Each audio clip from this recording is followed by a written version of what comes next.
আমাৰ ছাত্ৰ ছাত্ৰীসকল আজিৰ ক্লাছত আমি আলোচনা কৰিম 5.1 কুৱেশ্যন নম্বৰ 26 পৰা। আগৰ ক্লাছত আমি আলোচনা কৰিছিলোঁ 25 লৈকে। গতিকে যিসকলে আগৰ ক্লাছৰ ভিডিঅ' চোৱা নাই তেওঁলোকে প্ৰথমতে আগৰ ক্লাছৰ ভিডিঅ' চাবা, তাৰপিছতহে এইটো ভিডিঅ' চাবা, ঠিক আছে। তো অনুশীলনী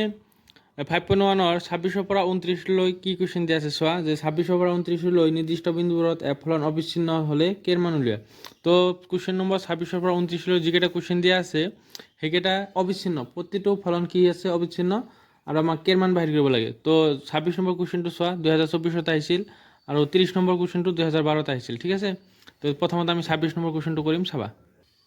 তো এফ ফাংশনটো ক'ত অবিচ্ছিন্ন, যে x = π/2 অবিচ্ছিন্ন। তেনেহ'লে যেহেতু অবিচ্ছিন্ন দিয়া আছে তেনেহ'লে আমি কি লিখিব পাৰিম, f of π/2 = limit x tends to π/2 minus, তার মানে লেফট হ্যান্ড লিমিট, হয় না নয়, f of x left hand limit আর রাইট হ্যান্ড লিমিট যদি সমান হয় তেতিয়া ফাংশনটো কি হয়, অবিচ্ছিন্ন হয়, হয় না নয়। তো limit x tends to π/2 plus f of x, ঠিক আছে। তো এইখানে আমার প্রশ্ন মতে দিয়া আছে যে অবিচ্ছিন্ন, গতিকে অবিচ্ছিন্ন কেতিয়া হব, যেতিয়া এই তিনিটা সমান হব, হয় না। আর এটা কথা তোমালোকে মনত রাখিবা, ইয়াতে কৈছো যদি তোমার ফাংশনত এক্স ইয়াতে মানবোৰ যে x টেন্ডস টু কি দি আছে -π/2 হয় না নয়, এইটো মান বহাৰ পিছত যদি 0/0 আহে তেতিয়াহ'লে তোমালোকে কি কৰিবা, যে এক্সৰ ঠাইত লেফট হ্যান্ড লিমিটৰ কাৰণে এক্সৰ ঠাইত তুমি লিখিব লাগিব c - h আৰু h টেন্ডস টু 0, আৰু ৰাইট হ্যান্ড লিমিটৰ কাৰণে তোমাৰ কি হ'ব, এক্সৰ ঠাইত হ'ব c + h আৰু h টেন্ডস টু 0। যেতিয়া তুমি ফলনত মান বহাৰ পিছত 0/0 পাবা, ঠিক আছে, তেতিয়া তুমি এক্সৰ ঠাইত c - h বহাব লাগিব লেফট হ্যান্ড লিমিটৰ কাৰণে, আৰু h টেন্ডস টু 0 হ'ব, আৰু ৰাইট হ্যান্ড লিমিটৰ কাৰণে কি হ'ব, c + h আৰু কি হ'ব, h টেন্ডস টু 0। যেনেকৈ ইয়াত চোৱা, ইয়াত চাবা, ইয়াতে আমি প্ৰথমত কি বাহিৰ কৰিম, f π/2, হয় না নহয়, f π/2 বাহিৰ কৰি লৈছোঁ, তাৰপিছত সেইটো কৈ আছোঁ যে f π/2 কি হ'ব, π/2 কাৰণে মান কি দি আছে 3, তাৰপিছত কি বাহিৰ কৰিম, লেফট হ্যান্ড লিমিট। তো লেফট হ্যান্ড লিমিট যে limit x tends to π/2 minus f of x, তো limit x tends to π/2 minus f of x এর কারণে কি হবে চোৱা, k কি দি আছে, k cos x by pi minus 2x, ঠিক আছে, এইটো দি আছে। এতিয়া চাবা ইয়াতে কৰিছোঁ এইটো, যে ডাইৰেক্ট যদি আমি π/2 বহাই দিওঁ তেনেহ'লে কি ভেলু আহিব চাবা, যে কি দি আছে, যে limit x tends to π/2 minus k cos x pi minus 2x, এইটো দি আছে। তো ইয়াত যদি আমি ডাইৰেক্ট π/2 বহাই দিওঁ তেনেহ'লে কি আহিব, যে k cos π/2, আৰু ইয়াত কি আহিব, পাই মাইনাস 2 × π/2, তো 2 কেঞ্চেল, তো তলত কি আহিল, পাই মাইনাস পাই, আৰু ওপৰত কি আহিব, k cos π/2 মান কিমান 0, তাৰ মানে কি আহিল 0/0, আৰু 0/0 যদি আহে তেনেহ'লে মই কি কৈছিলোঁ, লেফট হ্যান্ড লিমিটৰ কাৰণে এক্সৰ ঠাইত কি বহাব লাগিব, c - h আৰু h টেন্ডস টু 0, হয় না, আৰু ৰাইট হ্যান্ড লিমিটৰ কাৰণে c + h, h tends to 0। বুজি পাইছা না, কেতিয়া c - h আৰু c + h বহাব লাগিব, যেতিয়া তুমি ভেলু বহোৱাৰ পিছত যে 0/0 ফৰ্ম পাবা তেতিয়া আমি কি বহাম, এক্সৰ ঠাইত c - h বহাম লেফট হ্যান্ড লিমিটৰ কাৰণে, আৰু ৰাইট হ্যান্ড লিমিটৰ কাৰণে c + h, ঠিক আছে। তো এইটো মই দেখালোঁ যে তুমি যদি ডাইৰেক্ট বহোৱা তেনেহ'লে কি পাবা, 0/0, সেইকাৰণে এক্সৰ ঠাইত কি বহাম, c - h, ঠিক আছে। আৰু চিৰ মান কি দি আছে, যেটো এক্সৰ মান সেইটো চিৰ মান, হয় নহয়, তেনেহ'লে ইয়াত লিখিছোঁ যে লিমিট x টো কি হ'ব, h টেন্ডস টু 0, হয় না নহয়, আৰু cos এক্সৰ ঠাইত কি বহাব লাগিব, c - h, আৰু চিৰ মান কি দি আছে π/2, তেনেহ'লে কি হ'ব, π/2 মাইনাস h, ঠিক আছে। আৰু ইয়াত কি হ'ব, পাই মাইনাস 2 × 2, এক্সৰ ঠাইত কি বহাম, π/2 মাইনাস h, ঠিক আছে, কাৰণ ইয়াত চিৰ মান কি দি আছে, চিৰ মান দি আছে π/2, তো c - h লিখিলোঁ, ইয়াতে x আছিল, এক্সৰ ঠাইত c - h লিখিছোঁ, ইয়াতে x আছিল, c - h লিখিছোঁ, চিৰ মান হ'ল π/2, ঠিক আছে। তেনেহ'লে আমি কিমান পাম চাবা, যে limit h tends to 0, k π/2 আছে, cosটো কি হ'ব, সাইন, হয় না নহয়, চেঞ্জ হ'ব, কি হ'ব, sin h, আৰু ইয়াত কি হ'ব চাবা, পাই মাইনাস 2 কেঞ্চেল থাকিব, পাই মাইনাছ মাইনাছ প্লাছ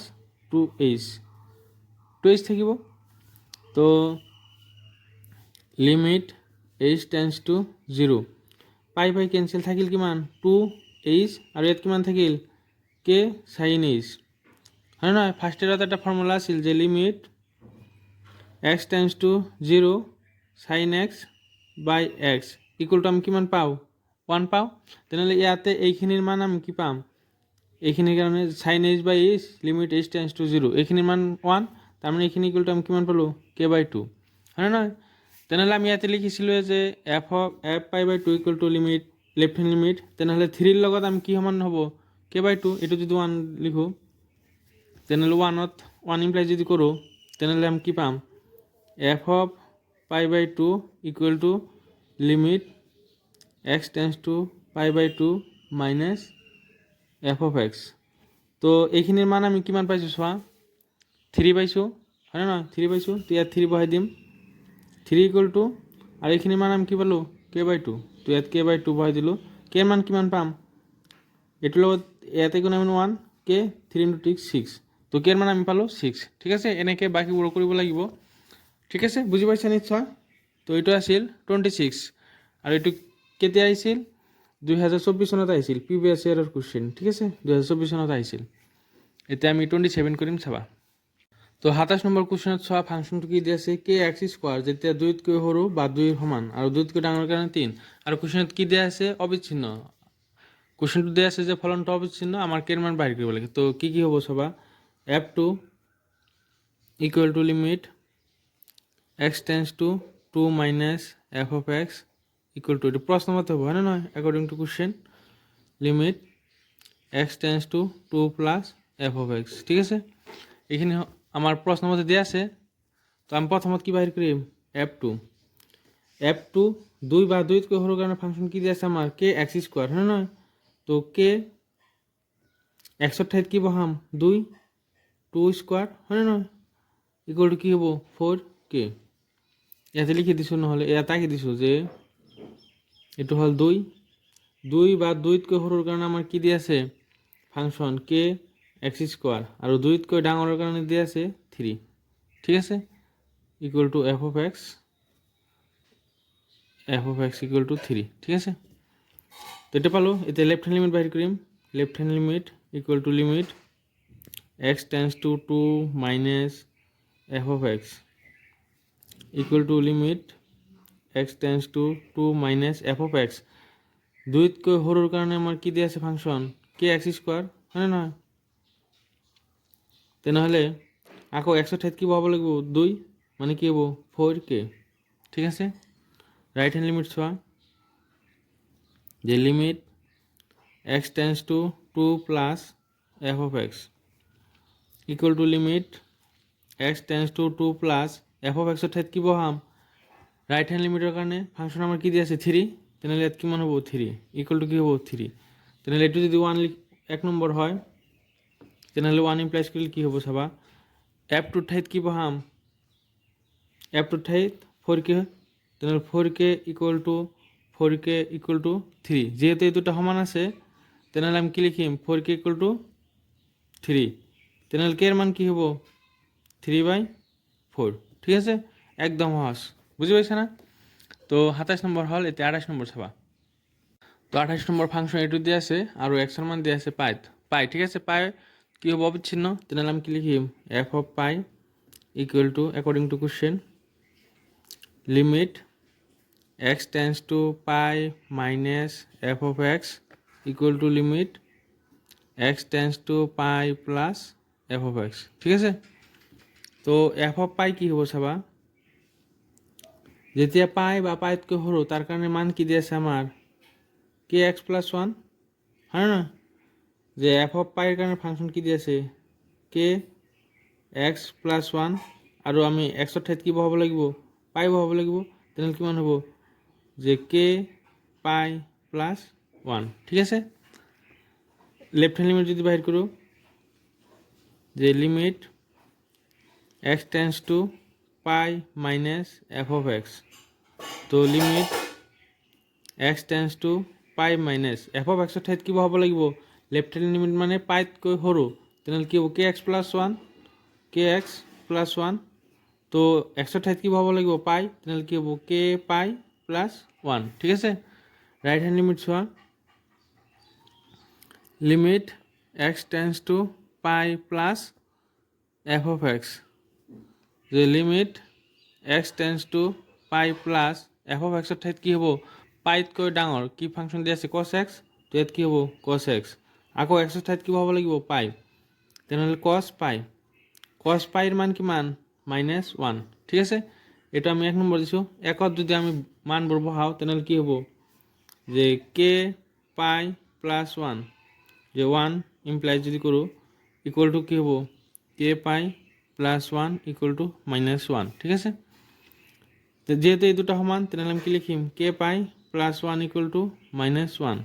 তো ইয়াৰ পৰা কে পাই ইকুৱেল টু কি হ'ব -1 ইকুৱেল টু -2 তেনেহ'লে কে ইকুৱেল টু কি হ'ব -2/পাই ঠিক আছে তো এইটো কেৰ মান ঠিক আছে তো 28 নম্বৰ হ'ল এতিয়া 29 নম্বৰ চাবা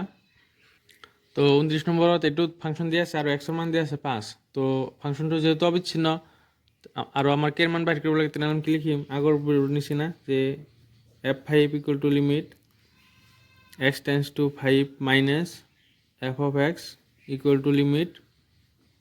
x tends two 5 plus f of x ঠিক আছে তো f5ৰ মান কি হ'ব চোৱা 5 বা 5তকৈ সৰুৰ কাৰণে আমাৰ ফাংচনটো কি দিয়া আছে kx প্লাছ 1 তো kx প্লাছ 1 ইকুৱেল টু এক্সৰ ঠাইত কি হ'ব লাগিব 5 তাৰ মানে কি হ'ব 5k প্লাছ 1 ঠিক আছে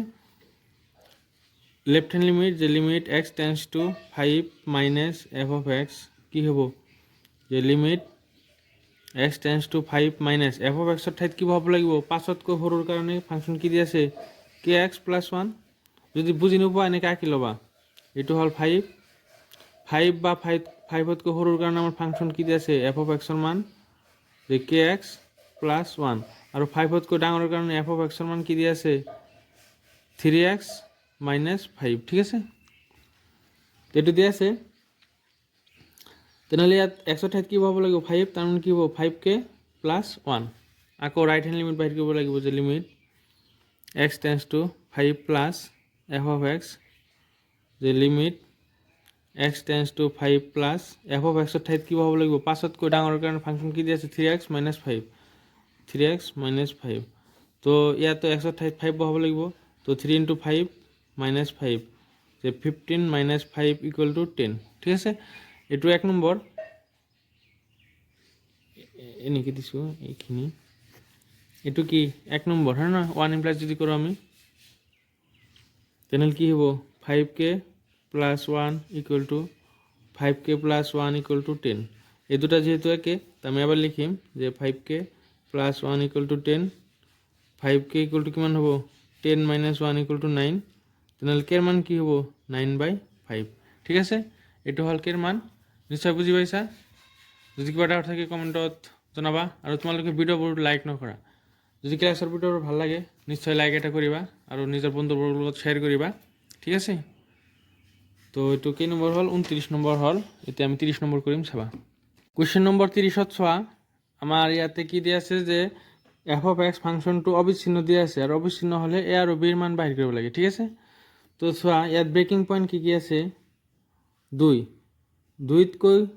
2 বা 2তকৈ সৰুৰ কাৰণে ফাংচন দিয়া আছে 5 হয়নে নহয় আকৌ a to 10 2 আৰু 10ৰ মাজৰ কাৰণে ফাংচন দিয়া আছে কি ax প্লাছ b আকৌ 10তকৈ ডাঙৰৰ কাৰণে ফাংচন দিয়া আছে আমাৰ 21 ঠিক আছে এইখিনি আমাৰ দিয়া আছে যেহেতু ফাংচনটো অবিচ্ছিন্ন তেনেহ'লে ফাৰ্ষ্টত আমি 2ত অবিচ্ছিন্ন কম তাৰপিছত 10ত অবিচ্ছিন্ন ঠিক আছে তেনেহ'লে 2 যদি অবিচ্ছিন্ন হয় তেনেহ'লে কি হ'ব f of 2 equal to limit x tends to 2 minus f of x equal to limit x tends to 2 plus f of x হয় নহয় চোৱা 2ৰ কাৰণে 2ৰ ইফালেও কি আছে ফাংচন আছে 2ৰ ইফালেও কি ফাংচন আছে তাৰ মানে 2ত আমি left hand limit right hand limit বাহিৰ কৰিব পাৰিম আকৌ ক'ত বাহিৰ কৰিব পাৰিম 10ত left hand limit right hand limit বাহিৰ কৰিব পাৰিম হয় না সেইকাৰণে কি লৈছোঁ f of 2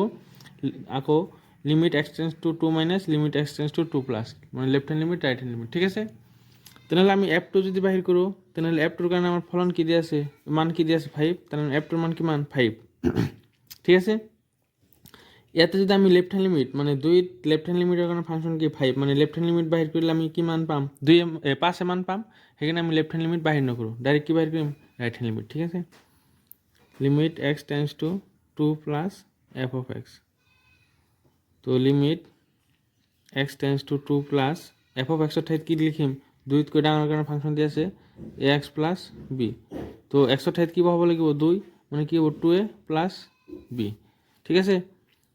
তো ইয়াৰ পৰা আমি কি পালোঁ এইটোৰ লগত এইটো সমান হয় নহয়, যে 5 equal to twice A plus B, এইটো 1 নম্বৰ দিলোঁ। এতিয়া আকৌ 10তকৈ সৰুৰ কাৰণে ফাংচন দি আছে, 10তকৈ ডাঙৰ কাৰণে ফাংচন দি আছে, তেনেহ'লে আমি কি লিখিম যে f10 equal to limit x tends two 10 minus f of x equal to limit x tends two 10 plus f of x। ঠিক আছে, তো f of 10 মানে কি হ'ব চাবা, যে f of 10 যে 10 বা 10তকৈ ডাঙৰ কাৰণে ফাংশন মান কি দি আছে 21, তেনেহ'লে f10 ৰ মান হ'ব 21। আকৌ ইয়াতে যদি ৰাইট হ্যান্ড লিমিট আমি বাহিৰ কৰোঁ, ৰাইট হ্যান্ড লিমিটৰ কাৰণে আমাৰ মান ক'ৰ পৰা ল'ব লাগিব 10তকৈ ডাঙৰ, আৰু 10তকৈ ডাঙৰ কাৰণে মান কি দি আছে 21, তেনেহ'লে আমি ৰাইট হ্যান্ড লিমিট ইয়াত বাহিৰ নকৰোঁ। ঠিক আছে, কেৱল লেফট হ্যান্ড লিমিট বাহিৰ কৰিম 10 মাইনাস f of x, তো limit x tends two 10 minus f of x ৰ ঠাইত কি বহাব লাগিব 10তকৈ সৰু, 10তকৈ সৰুৰ কাৰণে ফাংশন কি দিয়া আছে ax প্লাস b, তো ইয়াত কি বহিব ax প্লাস b। ঠিক আছে, আকৌ x ৰ ঠাইত কি বহাব লাগিব 10, মানে কি হ'ব 10a প্লাস b,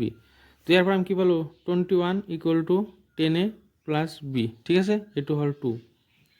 তো সমীকৰণ দুটা ইয়াতে মই লিখি লৈছোঁ, যে ইয়াত আছিল কি twice A plus b equal to 5 লিখিছোঁ, twice A plus b equal to 5, আৰু ইয়াত কি পালোঁ 10a plus b equal to 21। তো এইটোৰ পৰা যদি এইটো মাইনাছ কৰোঁ 2 মাইনাছ 1 যদি কৰোঁ, তেনেহ'লে কিমান হ'ব 8a b cancel equal to 21ৰ পৰা 5 গ'লে 16, তো এৰ মান আমি কিমান পাম 16/8 ইকুৱেল টু 2, এর মান 2 পালোঁ। এতিয়া আমি এইটো ক'ত বহাই দিম 1ত বহাই দিম, তো 1 ইমপ্লাইজ যদি কৰোঁ 1 মান কি আছিল twice A plus b equal to 5 আছিল, তো এৰ মান আমি পালোঁ কিমান 2 প্লাস b ইকুৱেল টু 5, তেনেহ'লে কিমান হ'ব 4 প্লাস b ইকুৱেল টু 5, তাৰ মানে বিৰ মান আমি কিমান পাম 5 মাইনাস 4 ইকুৱেল টু 1, তো এৰ মান আমি কিমান পালোঁ 2, আৰু বিৰ মান পালোঁ কিমান 1। ঠিক আছে, এ আৰু বিৰ মান আমি বাহিৰ কৰিলোঁ। এইটো কেতিয়া আহিছিল, এইটো প্ৰিভিয়াছ ইয়াৰৰ কুৱেশ্যন 2012 চনত আহিছিল। ঠিক আছে, তো এইটো ভালকৈ চাবা, ইম্পৰ্টেণ্ট কুৱেশ্যন হয়। এতিয়া আমি 31 কৰিম। ঠিক আছে, তো কুৱেশ্যন নম্বৰ 31 চোৱা কি দিয়া আছে f of x equal two cos x square, হয়নে নহয়। ইয়াত চোৱা দুটা ফাংচন একেলগে আছে, ফাংচনৰ মাজত ফাংচন আছে। যদি এনেকুৱা থাকে তেনেহ'লে আমি কেনেকৈ কৰিম, বেলেগ এটা এক্সাম্পল লৈ আগতে কৰি চাওঁ। যে ধৰা ইয়াত আমাৰ দিয়া আছে যে cos 2x, ঠিক আছে, যে cos 2x f of x দিয়া আছে cos 2x, তেনেহ'লে ইয়াক আমি প্ৰথমতে ফাংচনৰ মাজত ফাংচন হয় নহয় cos x, এনে কি থাকে আমাৰ cos x, কিন্তু ইয়াত কি আছে cos 2x, তাৰমানে ফাংচনৰ মাজত ফাংচন। তেনেহ'লে ইয়াত আমি এনেকৈ লিখিম যে gx equal to cos x আৰু hx ইকুৱেল টু 2x। ঠিক আছে, তেনেহ'লে এইটো যদি কণ্টিনিউৱাছ হয় তেনেহ'লে g of h কণ্টিনিউৱাছ হ'ব, আৰু h of g কি হ'ব কণ্টিনিউৱাছ। এতিয়া g of h বা h of g কেনেকৈ বাহিৰ কৰে চাবা, এইটো বাহিৰ কৰা হ'ল প্ৰথমত কি হ'ব g ঠাইত কি আছে চোৱা cos, হয় নহয় cos x টো নিলিখিম, x ৰ ঠাইত কি লিখিম hx। ঠিক আছে, এইটো বাহিৰ হ'ল। এতিয়া cos hx ৰ ঠাইত কি আছে 2x। ঠিক আছে, তেনেহ'লে এইটো যদি কণ্টিনিউৱাছ দেখাব পাৰোঁ, অবিচ্ছিন্ন দেখাব পাৰোঁ, এইটো যদি কণ্টিনিউৱাছ দেখাব পাৰোঁ, তেনেহ'লে g of h মানে cos 2x কি হ'ব কণ্টিনিউৱাছ হ'ব। ঠিক আছে, নাইবা h of g এইটো কি হ'ব কণ্টিনিউৱাছ। h of g যদি বাহিৰ কৰোঁ তেনেহ'লে কি হ'ব h ৰ ঠাইত কি বহাম 2, হয়নে নহয়, আৰু g ঠাইত কি বহাম, তেনেহ'লে g ঠাইত বহিব gx, হয়নে নহয়, তেনেহ'লে কি হ'ব 2 gx ৰ ঠাইত কি আছে cos x, তাৰমানে এইটো কি হ'ব কণ্টিনিউৱাছ হ'ব। ঠিক আছে, বুজিব পাৰিছা। এতিয়া আমাৰ এই ফাংচনটো কি দিয়া আছে যে cos x স্কোৱাৰ, হয় নহয়, তেনেহ'লে ইয়াত আমি gx লিখিম, যে gx কি হ'ব তেনেহ'লে cos x, আৰু hx কি হ'ব x স্কোৱাৰ। তেনেহ'লে প্ৰথমত আমি cos x টো কণ্টিনিউৱাছ অবিচ্ছিন্ন দেখাম আৰু এইচ এক্স কি দেখাম কণ্টিনিউৱাছ, তাৰপিছত ক'ম যে জি অফ এইচ বা এইচ অফ জি কণ্টিনিউৱাছ। ঠিক আছে, তেনেহ'লে ইয়াতে লিখিম যে লেট চি যিকোনো বাস্তৱ সংখ্যা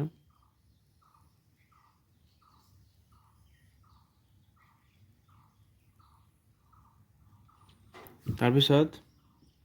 যে জি এক্সটো কৰিম প্ৰথমত যে cos x, তো জি চি কি হ'ব,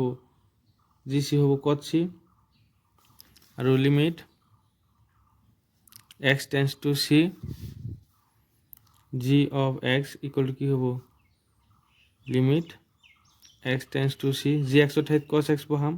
হয়নে নহয়, তো ইকুৱেল টু কি হ'ব cos c। তো দুয়োটা কি হৈছে যে g of c equal to limit x tends two c G of x, তাৰমানে কি হ'ব চিৰ সকলো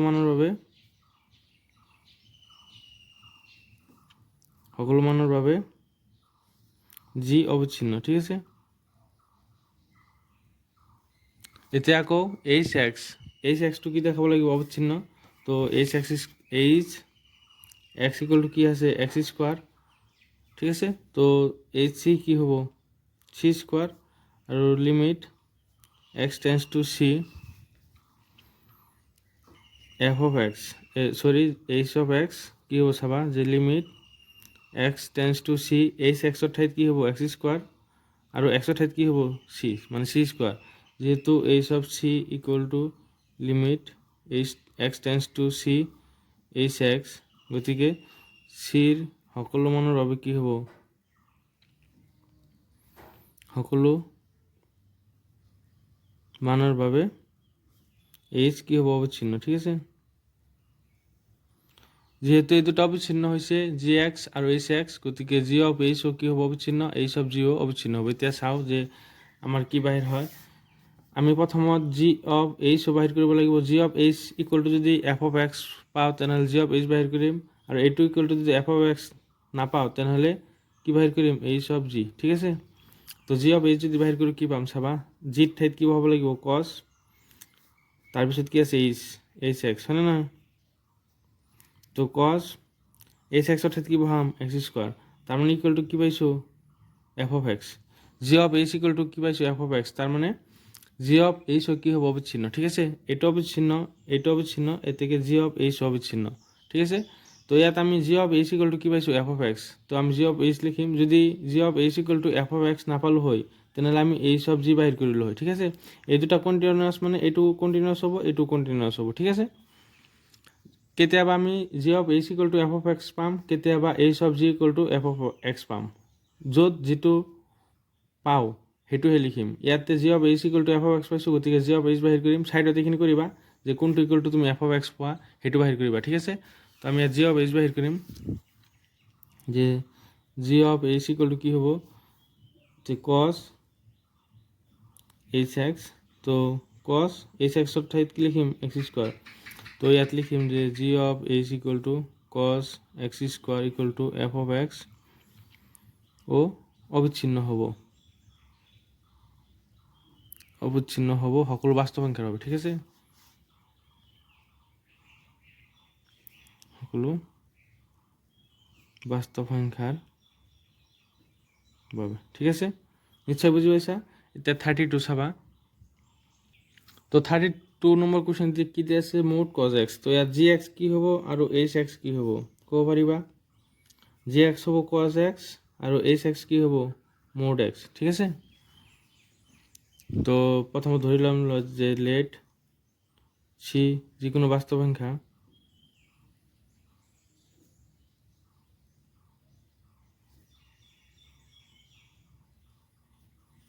ঠিক আছে, তাৰপিছত যে জি এক্স প্ৰথমত চাম যে জি এক্স ইকুৱেল টু কি দিয়া আছে কজ এক্স, তো জি চি কি হ'ব কজ চি আৰু limit x tends to c direct লিখিলোঁ কজ এক্স, তো কি হ'ব এক্সৰ ঠাইত চি হ'ব তো কজ চি হয় নহয়, তো যেহেতু G of c equal to limit x tends to c g of x, তাৰমানে কি হ'ব চিৰ সকলো মানৰ বাবে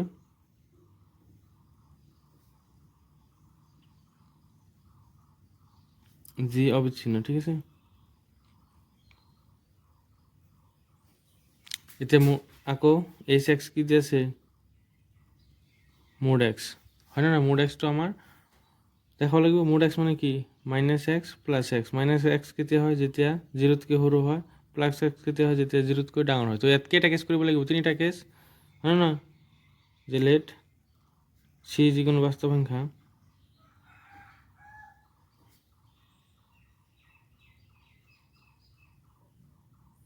মোড এক্স আগতে বহুতবাৰ কৰিছোঁ হয় নহয় তথাপি কৰি দিছোঁ যে case one c greater than জিৰ'ৰ কাৰণে ফাংচন কি হ'ব গ্ৰেটাৰ দেন জিৰ'ৰ কাৰণে এক্স ফাংচন হ'ব তেনেহ'লে এফ অফ চি কি হ'ব এফ অফ চি চি হ'ব হয় নহয় আৰু limit x tends to c f of এক্সৰ ঠাইত কি বহাম এক্স ইকুৱেল টু কি হ'ব চি তেনেহ'লে যিহেতু F of c equal to limit x tends to c f of x একে হৈছে তাৰমানে কি হ'ব যে চি গ্ৰেটাৰ দেন জিৰ'ৰ বাবে এফ কি হ'ব এফ নহয় চৰি ইয়াত কি আছে এইচ এক্সে ইয়াতে কি দিব লাগিছিল এইচ হয় নহয় আমি কিহৰ কাৰণে চেক কৰি আছোঁ এইচ এক্স ফাংচনটো ক'ত দি আছে এইচ তো ইয়াতে এইচ লিখিব লাগিব এইচ ঠিক আছে এইচ এটার হবে এইচ অবিচ্ছিন্ন ঠিক আছে কেস টু চাবা ইয়াতে কৰিছোঁ যে কেস টুত আমি কি চাম চি লেছ দেন জিৰ' আৰু ফাংচনটো কি হ'ব মাইনাছ এক্স ঠিক আছে তেনেহ'লে এইচ অফ চি কি হ'ব মাইনাছ চি আৰু limit x tends to c f of এক্সৰ ঠাইত কি লিখিম মাইনাছ এক্স তো ইকুৱেল টু কি হ'ব মাইনাছ চি যিহেতু H C equal to limit x tends to C H of x গতিকে চি লেছ দেন জিৰ'ৰ বাবে এইচ অবিচ্ছিন্ন ঠিক আছে এতিয়া কেছ থ্ৰীত আমি কি ল'ম চি ইকুৱেল টু জিৰ' ঠিক আছে কেছ থ্ৰী যে চি ইকুৱেল টু জিৰ' আৰু জিৰ'ৰ কাৰণে কি ফাংচন হয় ইয়াত কি আছিল এইচ এক্স যে মাইনাছ এক্স প্লাছ এক্স যেতিয়া সৰু যেতিয়া ডাঙৰ হয় না তো যেতিয়া ইকুৱেল তেতিয়া ফাংচন কি হয় এক্স তো প্ৰথমত আমি কি বাহিৰ কৰিম এফ অফ জিৰ' তো এফ অফ জিৰ' কি হ'ব এক্সৰ ঠাইত জিৰ' বহালে জিৰ' পাম এতিয়া লেফ্ট হেণ্ড লিমিট বাহিৰ কৰিব লাগিব যে x tends two zero' minus F of এক্সৰ ঠাইত লেফ্ট হেণ্ড লিমিটৰ কাৰণে কি আহিব মাইনাছ এক্স তো কি হ'ব minus zero' equal to zero' আৰু ৰাইট হেণ্ড লিমিটৰ কাৰণে যে x tends two zero' plus x আহিব হয় নহয় জিৰ'তকৈ ডাঙৰ কাৰণে প্লাছ এক্স তো ইয়াত কি হ'ব জিৰ' তো যিহেতু F of zero' equal to left hand limit equal to right hand limit তো চি ইকুৱেল টু জিৰ'ৰ বাবে এফ কি অবিচ্ছিন্ন ঠিক আছে তেনেহ'লে আমাৰ কি পালোঁ চোৱা ইয়াতে যে যেটো cos x আছিল cos x কি পাইছোঁ অবিচ্ছিন্ন তো মোড x অবিচ্ছিন্ন এতিয়া g অফ h আৰু h অফ g বাহিৰ কৰি চাম কি বাহিৰ কৰিলে f অফ x পাম তো g অফ h ইয়াৰ পৰা আমি কি লিখিব পাৰিম g অফ h অবিচ্ছিন্ন হ'ব আৰু h অফ g অবিচ্ছিন্ন হ'ব এতিয়া এইটো equal to f of x পাওঁ নে এইটো equal to f of x পাওঁ যিটো equal to f of x পাম সেইটো আমি ইয়াত লিখিম ঠিক আছে তো ইয়াত চোৱা কি বাহিৰ কৰিলে আমাৰ কি আহিব f অফ x প্ৰথমত g অফ h বাহিৰ কৰি চাইছোঁ যে জি অফ এইচ বাহিৰ কৰিলে কি আহিব যে জি তাৰপিছত এইচ এক্স হয়নে নহয় তো জি মানে কি দি আছে আমাৰ ইয়াতে জি মানে আছে কছ হয়নে নহয় কছ আৰু এইচ এক্সৰ ঠাইত কি হ'ব মোড এক্স তো জি অফ এইচ আমি কি পালোঁ কছ মোড এক্স কিন্তু আমাৰ এফ অফ এক্স কি আছিল কছ এক্স এইটোহে পাব লাগিছিল কিন্তু এইটো not equal to f of x হয়নে নহয় তেনেহ'লে আমি এইচ অফ জি বাহিৰ কৰিব লাগিব তো এইচ অফ জি কি হ'ব যে এইচ থাকিল তাৰপিছত জি অফ এক্স তো এইচ মানে কি চোৱা ইয়াত এইচ মানে কি আছে মোড এক্স তো এইচৰ ঠাইত মোড লিখিলোঁ আৰু ভিতৰত কি থাকিব জি এক্স তো মোড জি এক্স মানে কি কজ এক্স তো ইয়াত কজ এক্স লিখিলোঁ ঠিক আছে তেনেহ'লে আমাৰ কি বাহিৰ কৰিব লাগিব এইচ অফ জি যিটো equal to f of x ঠিক আছে তো এনেকৈ বাহিৰ কৰি চাব লাগিব যে জি অফ এইচ মানে তুমি এফ অফ এক্স পোৱা নে এইচ অফ জি মানে তুমি এফ অফ এক্স পোৱা ঠিক আছে তো ইয়াত আমি কি পালোঁ এইচ অফ জি পালোঁ তেনেহ'লে এইচ অফ জি বাহিৰ কৰিম ঠিক আছে তেনেহ'লে ইয়াত কি বাহিৰ কৰিব লাগিব এইচ অফ জি তো এইচ মানে আমাৰ কি আছিল এইচ প্ৰথমে লিখিলোঁ এইচ জি অফ এক্স তো এইচ মানে হ'ল ইয়াতে লিখি লৈছোঁ যে তোমার জি এক্স মানে হল কজ এক্স, হয় না? জি এক্স মানে কি আছিল আমাৰ কজ এক্স চোৱা কজ এক্স আৰু এইচ এক্স মানে আছিল মোড এক্স। তো এইচৰ ঠাইত কি হ'ব মোড আৰু জি এক্সটো থাকিল, তো মোড জি এক্স মানে কি কজ এক্স ইকুৱেল টু কি পালোঁ আমি এফ অফ এক্স, ঠিক আছে। তেনেহ'লে ইয়াত আমি লিখিম যে h of g equal to mod cos x equal to f of x ও অবিচ্ছিন্ন হ'ব, অবিচ্ছিন্ন হ'ব, অবিচ্ছিন্ন হ'ব সকলো বাস্তব সংখ্যার হবে, ঠিক আছে।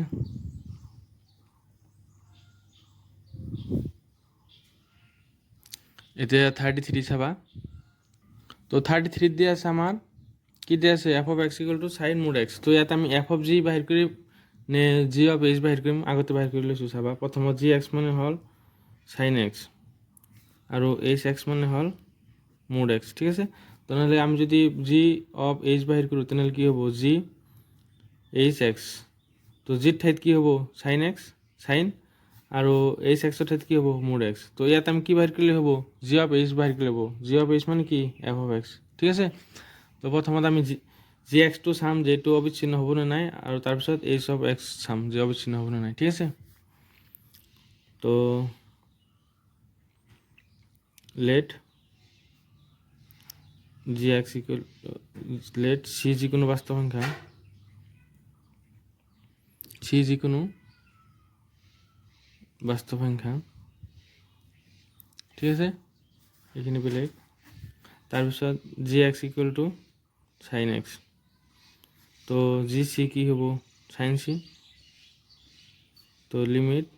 X tends to c f of এক্সৰ ঠাইত কি লিখিম সাইন এক্স ডাইৰেক্ট লিখিলোঁ, তো ইকুৱেল টু আমি কি পালোঁ সাইন চি, ঠিক আছে। যেহেতু G C equal to limit x tends to c g of x একে পাইছোঁ, হয় না? তাৰমানে কি লিখিব পাৰিম যে চিৰ সকলো মানৰ বাবে এফ জি কি হ'ব অবিচ্ছিন্ন,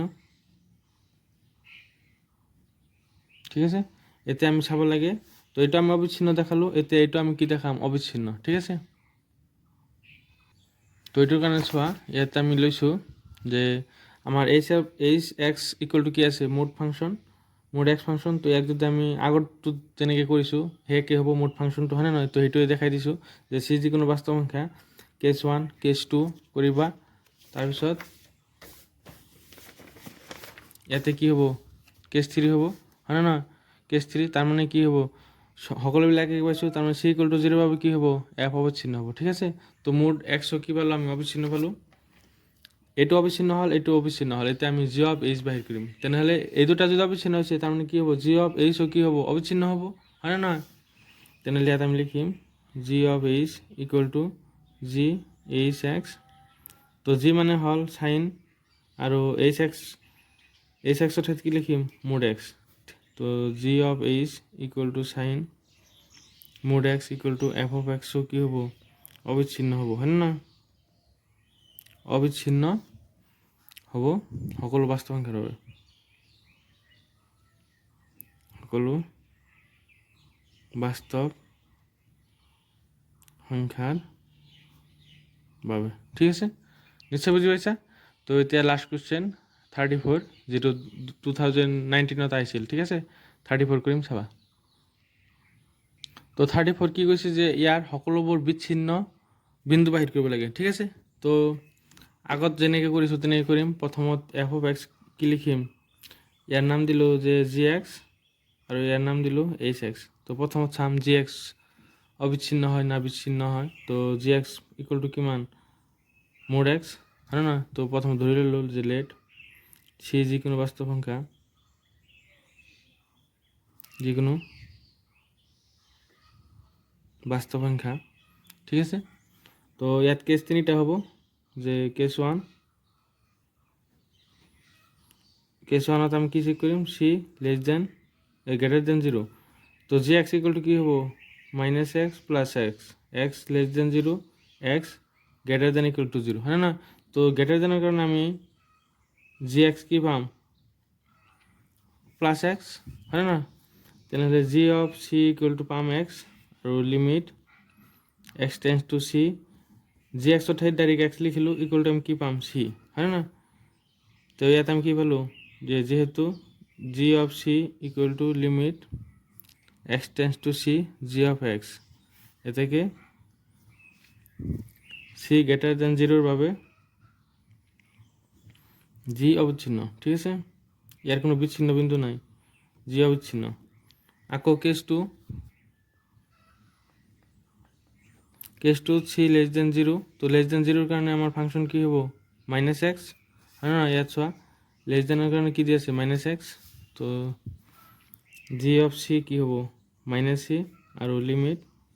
এক্স টেন্স টু সি এতিয়া ডাইৰেক্ট কৰি আছোঁ কাৰণ এইটো লাষ্ট অংক হয়নে নহয় এইটো এক্সাৰচাইজৰ লাষ্ট অংক এনেকুৱা অংক বহুতবাৰ কৰিছোঁ সেইকাৰণে কি কৰিছোঁ অলপ শ্বৰ্টকাট ডাইৰেক্ট কৰিছোঁ ঠিক আছে তোমালোকে যদি আহে অলপ ভাঙি পাতি কৰিবা আগত যেনেকৈ কৰিছিলোঁ তো জি এক্সৰ ঠাইত আমি কি লিখিম মাইনাছ এক্স ইকুৱেল টু কি হ'ব মাইনাছ চি যিহেতু g of c equal to limit x tends to c g of x গতিকে কি লিখিম যেতিকে চি লেছ দেন জিৰোৰ বাবে কি হ'ব জি অবিচ্ছিন্ন ঠিক আছে এটা case 3 c equal to zero c equal to জিরোর কারণে জি এক্স কী হবো ফাংশনটো কি হবো ইকুয়াল টুর কারণে চোৱা এক্স হবো প্লাস এক্স হয় না তো ইয়াত এক্স লিখিলোঁ প্রথমত আমি কি বাহিৰ কৰিম জি জিরো তো জি জিরো কিমান হ'ব zero left hand limit x tends to zero minus g x left hand লিমিটের কারণে আমার ফাংশন কি হবো মাইনাস এক্স আর রাইট হ্যান্ড লিমিটের কারণে প্লাস এক্স ঠিক আছে তো ইয়াত মাইনাস এক্স লিখিলোঁ equal to minus zero equal to zero আকৌ limit x tends to right hand লিমিটের কারণে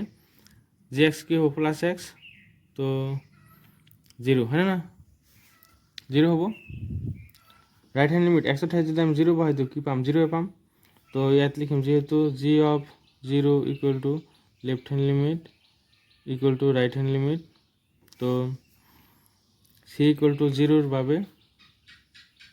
কি হল জি অবিচ্ছিন্ন ঠিক আছে তার মানে আমি কি পালো জি এক্সর কোনো বিচ্ছিন্ন বিন্দু নাই এতে আমি এইচ এক্স চাম এইচ এক্স মানে কি এইচ এক্স মানে হল মডুলাস এক্স প্লাস ওয়ান ঠিক আছে এইচ এক্স মানে হল মডুলাস এক্স প্লাস ওয়ান চাবা এতিয়া এইচ এক্সটো চাব লাগিব যে ইয়াৰ বিচ্ছিন্ন বিন্দু আছে নে নাই এইচ এক্স মানে হল মডুলাস এক্স প্লাস ওয়ান ইয়াক যদি আমি ভাঙি দিওঁ তেনেহ'লে কি পাম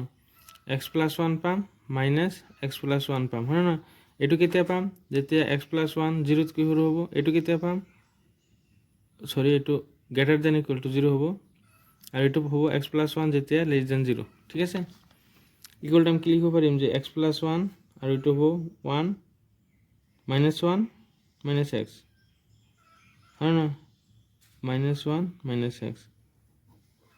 বা এনেকৈ লিখি আছে মাইনাস এক্স মাইনাস ওয়ান এইটো হ'ব ওৱান টু ইফালে গ'লে কি হ'ব মাইনাস মানে x greater than equal to minus one x less than minus one ঠিক আছে তো প্রথমত আমি কি করিম যে লেট সি যিকোনো বাস্তব সংখ্যা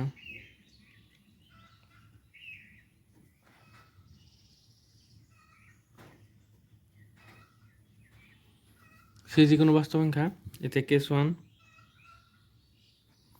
সি গ্রেটার দেন জিরো আর গ্রেটার দেন জিরোর কারণে ইয়াতে কি হবো জিরো হবো না মাইনাস ওয়ান হবো হয় না সি গ্রেটার দেন মাইনাস ওয়ান আর সি গ্রেটার দেন মাইনাস ওয়ানের কারণে আমার ফাংশন কি হবো H x equal two greater than minus ওয়ানের কারণে এইটো যে এক্স প্লাস ওয়ান তো আমি ইয়াত লিখিম যে f of c equal to c plus one আৰু limit x tends to c h x তো limit x tends to c h এক্সৰ ঠাইত কি লিখিম x plus one equal to কি হ'ব সি প্লাস ওয়ান তার মানে এইচ কি হ'ব অবিচ্ছিন্ন হ'ব যেহেতু f of c equal to limit x tends to c h x equal to c plus one তার মানে সি গ্রেটার দেন মাইনাস ওয়ানের বাবে কি হবো এইচ অবিচ্ছিন্ন ঠিক আছে এতিয়া কেস টু চাবা কেস টুত আমি কি চাম সি লেস দেন -1 লেস দেন -1 কাৰণে আমাৰ ফাংচন কি হ'ব চাবা লেস দেন -1তকৈ সৰুৰ কাৰণে ফাংচন হ'ল -x -1 -x -1 তেনেহ'লে এইচ চি কি হ'ব -c -1 আৰু limit x tends two c hx তো limit x tends two c hx ৰ ঠাইত কি বহাম -x -1 তো কি হ'ব -c -1 যেহেতু h of c equal to limit x tends to c hx equal to কি পাইছো -c -1 এতেকে c less than -1 এর বাবে h কি হবো অবিচ্ছিন্ন ঠিক আছে এটা কেস 3 ছাবা যে কেস 3 দাম কি চেক করিম c equal to -1 আৰু hx কি হবো -1 এর কারণে সোয়া -1 এর কারণে কি হবো x + 1 তো x + 1 তো আমি প্রথম বাহির করিম f of -1 তো x এর ঠাইত কি বহাম -1 + 1 equal to কি বলো 0 এতে লেফট হ্যান্ড লিমিট যদি বাহির করো x tends to -1 minus hx তো limit x tends to -1 minus hx এর ঠাইত কি বহাব লাগিব লেফট হ্যান্ড লিমিট মানে -1 তকৈ সৰু -x -1 ঠিক আছে -x -1 তো আকৌ x এর ঠাইত কি বহাব লাগিব -1 তো -1 -1 তো কি হ'ব -1 + 1 -1 equal to 0 ঠিক আছে এতিয়া limit x tends to -1 plus hx তো limit x tends to -1 plus মানে রাইট হ্যান্ড লিমিট এটা হল লেফট হ্যান্ড লিমিট এটা হল right hand limit right hand লিমিটের কারণে আমার ফাংশন কি x plus 1 ঠিক আছে তো x plus 1 ইকুয়াল টু কি হবে সবা x এর ঠাইত -1 বহাব লাগিব -1 + 1 ইকুয়াল টু 0 পালো তার মানে আমি কি পালো সরি ইয়াত অ্যাপ্লি কিছু ইয়াত কি হবো h তো h of -1 equal to limit x tends to -1 minus hx equal to limit x tends to -1 plus hx equal to পাইছো তার মানে c equal to -1 এর বাবে h কি হবো অবিচ্ছিন্ন ঠিক আছে h টু কি পালো আমি অবিচ্ছিন্ন এতিয়া h অবিচ্ছিন্ন hx অবিচ্ছিন্ন পালো আৰু ইয়াতে চোৱা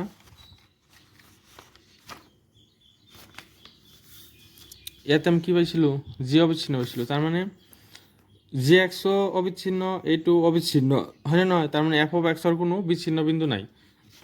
ইয়াতে আমি লিখিম যে f of x equal to কি আছিল G x minus H x যেহেতু জি এক্স আৰু এইচ এক্স অবিচ্ছিন্ন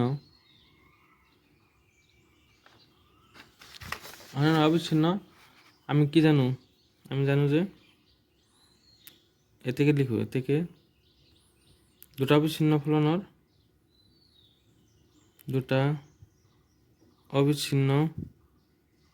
ফলনৰ বিয়োগফল কি হ'ব অবিচ্ছিন্ন হ'ব অর্থাৎ f অবিচ্ছিন্ন গতিকে f এর কোনো বিচ্ছিন্ন বিন্দু নাই ঠিক আছে বুঝি পাইছেন নিশ্চয় আমাক কি দিয়েছিল f of x equal to gx minus hx আমি কি পেলো gx অবিচ্ছিন্ন hx কি পাইছো অবিচ্ছিন্ন আর আমি কি জানো যে দুটো অবিচ্ছিন্ন ফলনের বিয়োগফল কি হয় অবিচ্ছিন্ন হয় হয় না যেহেতু gx আর hx অবিচ্ছিন্ন গতিকে দুটো অবিচ্ছিন্ন ফলনের বিয়োগফল অবিচ্ছিন্ন অর্থাৎ f কি হবে অবিচ্ছিন্ন গতিকে f এর কোনো বিচ্ছিন্ন বিন্দু নাই লেখাখিনি তোমালোকৰ যেনেকুৱা আচ্ছা যেনেকৈ তোমালোকে বুজিবা তেনেকৈ লিখিবা মই যেনেকৈ লিখিছোঁ এনেকৈ যে লিখিব লাগিব তেনেকুৱা কথা নহয় ঠিক আছে তোমালোকৰ যেনেকৈ বুজি পাৱা সেনেকৈ লিখিবা তো 5.1 হেক নেক্সট ক্লাছত আমি ডিফাৰেন্সিয়েবিলিটি অৱকলনীয়তা আৰম্ভ কৰিম আৰু তোমালোকে ক্লাছৰ ভিডিঅ' যদি ভাল লাগে শ্বেয়াৰ কৰিবা আৰু লাইক কিন্তু কৰিবা ঠিক আছে থেংক ইউ আৰু মোৰ চেনেলৰ পোষ্টত চাবা যে MCQ আলোচনা কৰোঁ, গতিকে তোমালোকে তাতে MCQবোৰ ছল্ভ কৰিবলৈ চেষ্টা কৰিবা, কাৰণ